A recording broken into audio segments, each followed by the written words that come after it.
հայրենադարձությունը կարող ենք ապահովել, երբ ստեղծենք 300,000 աշխատատեղ։ Հիմա նայեք, եկան, նույնիսկ 10,000 մարդ եկավ։ Մենք ոչ մի պայման չունենք ստեղծած, ոչ մի հնարավորություն չկա, այդ մարդիկ չեն գալու առանց աշխատանք նստելու։ Մենք ունենք մոտարապես 500,000 չաշխատող մարդիկ, հիմա, հիմնականում մարզերում։ Առաջին հերթին մեր ծրագրերը, որ հայտարարել ենք, դրանք շատ լուրջ, շատ բարձր նշաձողով ծրագրեր են, եթե մենք պայմանները ստեղծենք, լավ աշխատատեղ, լավ վարձատրվող աշխատատեղ, տուրիստները եռան Հայաստանում, վազելու են գան Հայաստան ապրեն։ Մարդը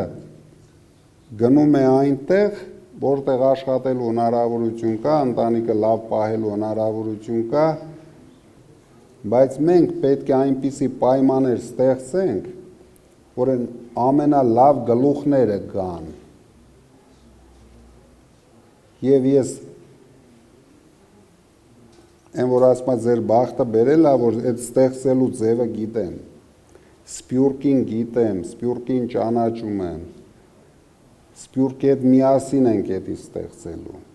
Ես մենակ խոսքեր չեմ ասել, դուք շատ արագ, հենց առաջի ամիս տեսնեք Սփյուռքի աջակցությունը մեզ։ Ամեն ինչով, որտեվ ես ամբողջ կյանքս Սփյուռքի հետ ապրել եմ ու ոչ միայն Ռուսաստանի Սփյուռքի հետ, բոլորի հետ ունեմ շատ լավ հարաբերություններ, բոլորը վստահ են, որ ինձ վստահում են եւ կգան մեր խոսքերին հավատալով։ Մենք միևնույն է լինելու ենք բոլոր հայերի իշխանությունը, թե Սփյուռքի, թե Փաշինյանին ընտրող հայերի, թե մեզ ընտրող հայերի, մենք միավորելու ենք ազգը։